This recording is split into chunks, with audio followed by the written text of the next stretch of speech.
नमामि गंगे परियोजना के अंतर्गत तैयार सीवेज ट्रीटमेंट प्लांट का लोकार्पण प्रधानमंत्री नरेंद्र मोदी ने वीडियो कॉन्फ्रेंसिंग के माध्यम से किया। देखिए हरिद्वार से नवीन कुमार की यह रिपोर्ट। नमामि गंगे परियोजना के अंतर्गत तैयार सीवेज ट्रीटमेंट प्लांट का लोकार्पण प्रधानमंत्री नरेंद्र मोदी ने वीडियो कॉन्फ्रेंसिंग के माध्यम से किया, जिसमें उत्तराखंड के मुख्यमंत्री और केंद्र के अन्य मंत्री वीडियो कॉन्फ्रेंसिंग के माध्यम से इस कार्यक्रम से जुड़े रहे। पूरे उत्तराखंड में यह कार्यक्रम 6 स्थानों पर आयोजित हुआ, जिसमें हरिद्वार में चंडी घाट पर स्थित गंगा अवलोकन केंद्र और जगदीशपुर में 68 MLD सीवेज ट्रीटमेंट प्लांट, वहीं पर E27 MLD सीवेज प्लांट का उच्चीकरण और साथ में ही सराय स्थित 18 MLD के प्लांट का उच्चीकरण हरिद्वार में किया गया। हरिद्वार के चंडी घाट पर स्थित गंगा अवलोकन केंद्र पर उत्तराखंड के कैबिनेट मिनिस्टर मदन कौशिक उपस्थित रहे, जिन्होंने कहा कि माननीय प्रधानमंत्री ने 3 प्रमुख बातें कही है, जिसमें गंगा में गिरने वाले नाले जो कि सीवेज ट्रीटमेंट प्लांट के साथ जोड़े गए हैं, वह आज़ादी से लेकर अब तक जितने भी कार्य हुए हैं वह इन 6 सालों में दुगने हुए हैं। और साथ ही प्रधानमंत्री ने उत्तराखंड सरकार की तारीफ की कि ग्रामीण क्षेत्रों में उत्तराखंड सरकार 1 रुपये में पानी का कनेक्शन देगी। आने वाले महाकुंभ में जनता अब उत्तराखंड आएगी तो वह देखेगी कि केंद्र सरकार ने किस तरह से उत्तराखंड में गंगा को साफ किया है। जहाँ भागीरथी, अलकनंदा, मंदाकिनी एवं कई अन्य पावन नदियों के संगम से बनने वाली नदी को देवप्रयाग से राष्ट्रीय नदी गंगा के नाम से जाना जाता है। वर्ष 2014 में उत्तराखंड में सीवेज ट्रीटमेंट की कुल क्षमता मात्र 61.5 मिलियन लीटर प्रतिदिन थी, जिसकी वजह से दूषित जल गंगा में मिल रहा था।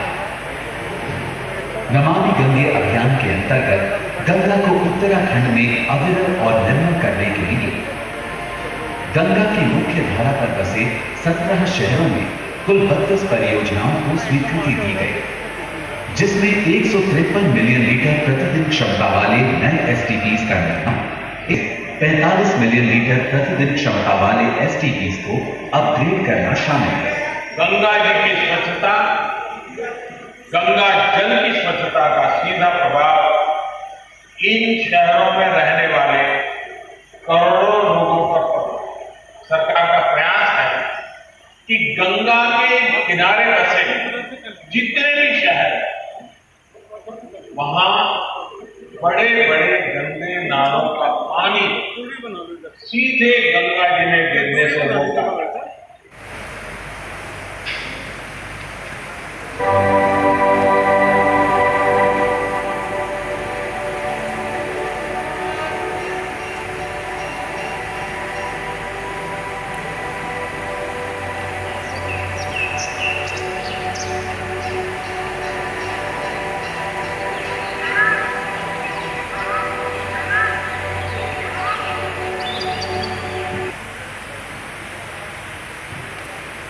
मैं माननीय प्रधानमंत्री जी से सविनय अनुरोध करता हूँ कि वे जल जीवन मिशन के अंतर्गत ग्राम पंचायतों एवं पानी समितियों के लिए बनाई गई मार्गदर्शिका का विमोचन करें।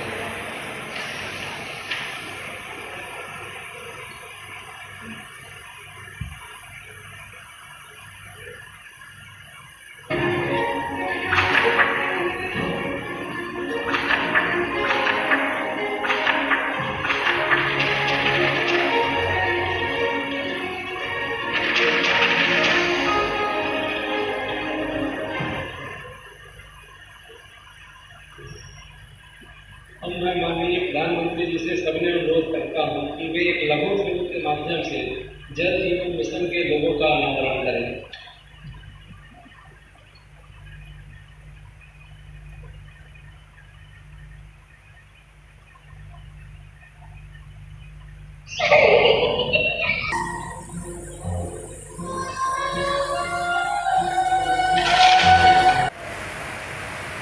श्रीमती देवी रानी मौर्य जी, मुख्यमंत्री श्रीमान त्रिवेंद्र सिंह रावत जी, केंद्रीय मंत्रिमंडल के मेरे सहयोगी गजेंद्र सिंह शेखावत जी, डॉक्टर रमेश पोखरियाल निशंक जी, रतनलाल कटारिया जी, अन्य अधिकारीगण और उत्तराखंड के मेरे भाइयों और बहन, चार धाम की पवित्रता को अपने में समेटे देवभूमि उत्तराखंड की धरा को मेरा आदरपूर्वक नमन। आज मां गंगा की निर्मलता को सुनिश्चित करने वाले 6 बड़े प्रोजेक्ट्स का लोकार्पण किया गया। इसमें हरिद्वार, ऋषिकेश, बद्रीनाथ और मुनि की रेती में सीवेज ट्रीटमेंट प्लांट और म्यूजियम जैसे प्रोजेक्ट भी शामिल हैं। इन तमाम प्रोजेक्ट के लिए उत्तराखंड के सभी साथियों को मैं बहुत बहुत बधाई देता हूं। साथियों, अब से कुछ देर पहले जब जल से देश का सबसे बड़ा और विस्तृत नदी संरक्षण कार्यक्रम बना, सरकार ने चारों दिशाओं में एक साथ काम आगे बढ़ा।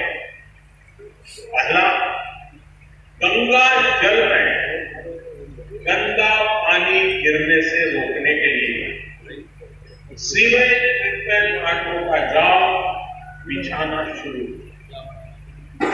दूसरा, सीवेज ट्रीटमेंट प्लांट ऐसे बनाए जो अगले 10-15 साल की भी जरूरतें पूरी कर सके।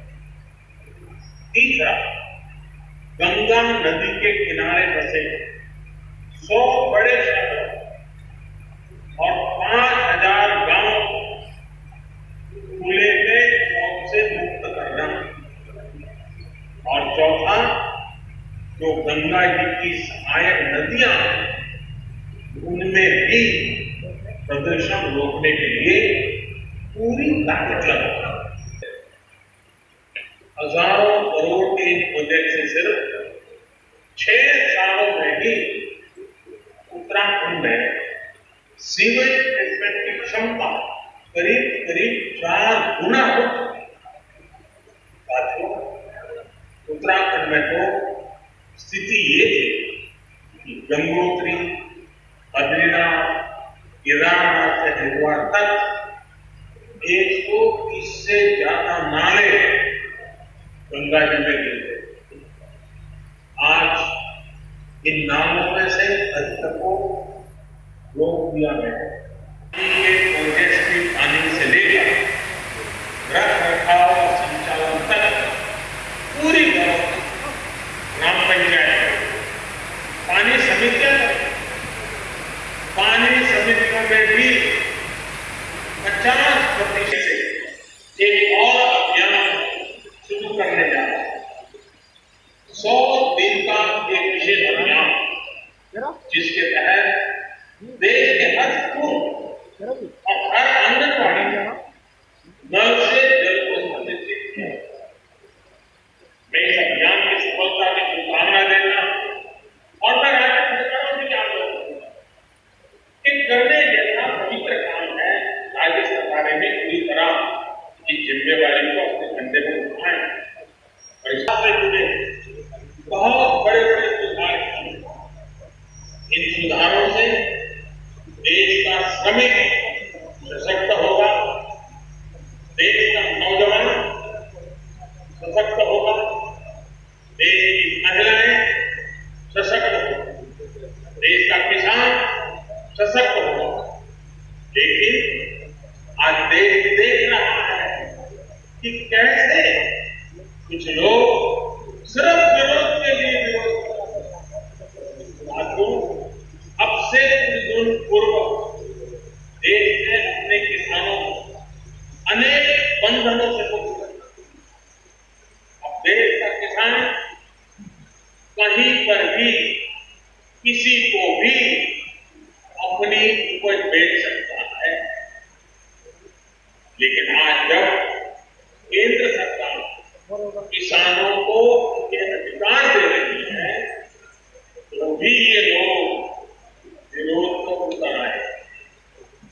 ये लोग चाहते हैं कि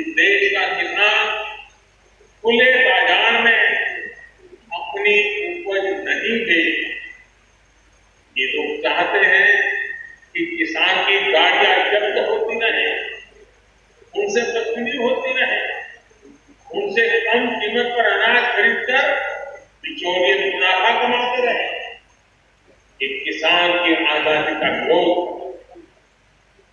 जिन सामानों की, उपकरणों की किसान ने पूजा, उन्हें आग लगाकर ये लोग किसानों को अपमानित कर रहे हैं। साथियों, वर्षों तक ये लोग कहते रहे एमएसपी लागू करेंगे, एमएसपी लागू करेंगे, लेकिन किया नहीं। एमएसपी लागू करने का काम स्वामीनाथन कमीशन की इच्छा के अनुसार हमारी भी सरकार ने।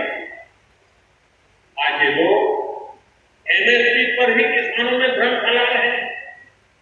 देश में एमएसपी भी रहेगी और किसानों को कहीं पर भी अपनी उपज बेचने की आजादी मिलेगी।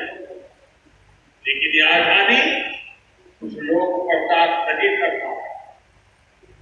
इनकी काली कमाई का एक और जरिया समाप्त हो गया, इसलिए इन्हें परेशान। साथियों, कोरोना के इस कालखंड में देश ने देखा है कि कैसे डिजिटल भारत अभियान ने जनधन बैंक खातों में। प्रधानमंत्री जी ने दो प्रमुख बातें कही। पहला, उन्होंने कहा कि जो गंगा में पड़ने वाले नाले और उनकी आवश्यकता के अनुरूप जो हमें सीवरेज से एसटीपी में जोड़ने की व्यवस्था, वो पूरे देश की आज़ादी से अब तक जितनी बनी, इस 6 साल में उसको दुगुना किया। दूसरी बात, उन्होंने कहा कि जल जीवन मिशन के अंतर्गत राज्य सरकार को उन्होंने ईट तपतपाई कि 1 रुपये में हम लोग पानी का कनेक्शन दे रहे हैं। सारे ग्रामीण क्षेत्रों में केवल 1 रुपये में पानी का कनेक्शन देंगे। उसके लिए कहा कि उत्तराखंड सरकार को बहुत ही पीठ तपतपा करके अच्छा काम कर रही है। उन्होंने तीसरी बात कही कि जो कुंभ आने वाला है, इस कुंभ के अंतर्गत हम गंगा जी को पूरी तरह से स्वच्छ करते हुए, निर्मल करते हुए, और देश से आने वाले लोग जब कुंभ में आएंगे उस परिदृश्य को देखेंगे कि हाँ, भारत सरकार ने किस प्रकार से इस काम को किया है। आज हम सब लोगों के लिए और पवित्र पानी मोक्षदायिनी माँ गंगा जी के लिए बहुत बड़ा दिन है, क्योंकि 1985 से जितने भी गंगा की शुद्धिकरण के लिए जितने भी अभियान चले, चाहे वो गंगा स्वच्छता की दृष्टि से चलाया गया गंगा मिशन का मिशन हो या अन्य मिशन हो, उनके परिणाम बहुत सार्थक नहीं रहे थे। लेकिन इस देश में श्री प्रधानमंत्री ने माँ गंगा, जो भारत की अर्थव्यवस्था की दृष्टि साथ साथ एक आध्यात्मिक दृष्टि पूरे विश्व के अंदर जिसकी अपनी मान्यता है, उसको स्वच्छ और निर्मल कैसे किया जा सकता है, इसको सुनिश्चित करने के लिए 6 साल पहले 20,000 करोड़ की योजनाओं का शुभारंभ किया था। और उनके कुशल मार्गदर्शन में हमारे जल शक्ति मंत्री शेखावत जी, हमारे मुख्यमंत्री जी ने जिस तेजी से इसमें काम किया है, और आज 541 करोड़ की योजनाओं को माननीय प्रधानमंत्री जी ने उत्तराखंड को समर्पित किया है। ये बहुत बड़ा दिन हमारे लिए, खासकर मैं अपने क्षेत्र की दृष्टि से ये बहुत बड़ी उपलब्धि मानता हूँ कि आज तक पूरे उत्तराखंड की जो टोटल सीवरेज ट्रीटमेंट की कैपेसिटी थी वो 61 MLD थी। आज केवल जगजीतपुर का जो एक ट्रीटमेंट प्लांट का जिसका लोकार्पण हुआ, उसकी 68 MLD कैपेसिटी, जितनी टोटल उत्तराखंड की थी उससे ज़्यादा केवल एक प्लांट की हमारे है। और निश्चित रूप से गंगोत्री से लेकर हरिद्वार तक 135 नाले जो गंगा जी के अंदर डलते थे, उनमें से 128 को आज हम लोगों ने टेप कर दिया। आप केवल 7-8 नाले जो बचे, हम समझते आने वाले 2-3 महीने में उनको भी हम पूर्ण तरह से टेप कर देंगे और गंगा जी के अंदर कोई भी गंदा नाला सीवरेज नहीं जाता। और आज भी आप गंगा जी देखिए, मैंने तो पिछले साल जब मैं प्रयाग कुंभ के दौरान इलाहाबाद गया तो मैंने कि तो वहाँ पर गंदगी दिखाई देती वो नहीं थी। इसका परिणाम यही स्वच्छता अभियान था नमामि गंगे का। और आज मैं अपने क्षेत्र की सभी जनता को इस रूप में बधाई देता हूँ कि ये जो सीवरेज प्लांट सराय का हो या जगजीतपुर का हो, ये हमारी विधानसभा के लिए सबसे बड़ी एक उपलब्धि है, क्योंकि आने वाले समय में लगभग 1,000 करोड़ का जो काम मेरी विधानसभा के अंदर सीधे से होने वाला है, पानी का होने वाला है, उसको हम इसी ट्रीटमेंट प्लांट से जुड़े आज इस अवसर पर मैं माननीय इस देश के प्रधानमंत्री हरिद्वार के भेल सेक्टर 1 में स्थित अंबेडकर भवन में डॉक्टर भीमराव अंबेडकर शिक्षा सहभागिता कार्यक्रम का आयोजन किया गया। देखिए सुनील कुमार की यह रिपोर्ट। हरिद्वार में डॉक्टर भीमराव अंबेडकर शिक्षा सहभागिता कार्यक्रम का आयोजन किया गया। इस कार्यक्रम में शिक्षा के क्षेत्र में मेधावी बच्चों को सम्मानित किया गया। इसी कार्यक्रम में कोरोना काल में अपनी सेवाएं देने वाले समाज सेवियों को भी सम्मानित किया गया। कार्यक्रम में कोरोना को लेकर जागरूकता के बारे में भी लोगों को बताया गया। थैंक यू, आगे बढ़े।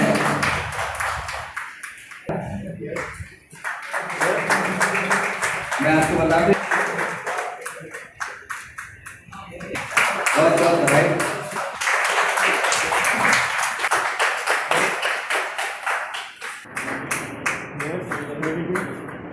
यहाँ पर इस डॉक्टर भीमराव अंबेडकर शिक्षा सहभागिता जो कार्यक्रम है, इसमें आज कुछ बच्चों के लिए जो कि मेधावी बच्चे हैं, जिनके अच्छे रैंकर्स हैं, जिनका कि एजुकेशन में परसेंटेज जो कि एग्ज़ाम में ओवर 90%, 85% है, जो कि एक बहुत अच्छा कार्यक्रम जो अपने शिक्षा के क्षेत्र में बहुत अच्छा कर रहे हैं, उनको सम्मानित करने और एवं जिन लोगों ने, जिन समाज सेवियों ने और यहाँ के क्षेत्र के हरिद्वार और आसपास के जो लोगों ने यहाँ पर कोरोना काल में अपनी सेवाएं प्रदान की हैं, जरूरतमंदों को उनकी मदद की है, उनको रोज़मर्रा की ज़रूरतें जो है उनके लिए उनका जो मदद की है, उनको सम्मानित करने के लिए हम यहाँ पर आए हैं। डॉक्टर भीमराव अंबेडकर शिक्षा सहभागिता कार्यक्रम के द्वारा दिया गया है और इसका ये उद्देश्य है कि कक्षा 10 में हाई स्कूल के जो बच्चे हैं, मतलब गर्ल्स हैं, जो उन्हें एजुकेट करना और उन्हें अच्छे नंबर लाने के लिए प्रोत्साहन देना। हमारे मार्क्स हमारे परसेंटेज अच्छी आई है, इसलिए दिया। एक्चुअली मैं तो यहाँ पे पिछले 2 साल से जुड़ी हुई हूँ शिक्षा सहभागिता से। यहाँ पे जितने भी टीचर्स हैं वो सब निःशुल्क ही पढ़ाते हैं, कोई भी टीचर कोई फीस नहीं देता है और इन बच्चों के साथ आके इनको पढ़ा के सीखने में बहुत अच्छा लगता है। और यहाँ इनकी बहुत अच्छी अच्छी स्कीम्स है, खाली यही नहीं है कि आपको पढ़ाना है, बट मेंटरिंग स्कीम भी ब्रिजेश जी और लोगों ने शुरू की थी। इसके लिए हर बच्चे के पास एक मेंटर है, उसकी जो भी परेशानियाँ हैं, चाहे घर की हो, चाहे पढ़ाई की हो, चाहे कोई भी हो, वो सारी परेशानियाँ भी ये लोग सॉल्व करते हैं और टाइम पे रिव्यू करके, टेस्ट लेके और उनको देखे। ये स्पेशल इनिशिएटिव था कि 30 बच्चे ये लिए थे जो कि गर्ल्स स्टूडेंट्स थे, तो 30 बच्चे इन्होंने इस साल फर्स्ट टाइम ये लिए थे 10वीं के। सेवा देते हैं तो बच्चे हमारे यहाँ के बहुत ही होनहार बच्चे हैं। वो बच्चे हैं जो हम लोग एक उनको पार्सली फिल्टर करके लाते हैं बच्चों को, और ये बच्चे हमारे निःशुल्क सेवा जो भी हमारे संस्थान के जो कर्मचारी हैं मुश्किल वही पढ़ाते हैं। और ये बच्चे बहुत ही निर्धन परिवार के और सर्व समाज के बच्चे होते हैं जो कि बहुत ही मेहनती, और यहाँ पे हम लोग उनको मोटिवेट करके और मेहनती बना देते हैं बच्चों, और बहुत अच्छे हैं और इनका डिसिप्लिन भी बहुत अच्छा होता है बच्चों का। और हम सभी शिक्षकों को और सभी यहाँ पे इस कार्यक्रम से जुड़े सभी लोगों को बहुत बहुत धन्यवाद देते हैं। खबरों में अभी के लिए इतना ही। देखते रहिए HC न्यूज।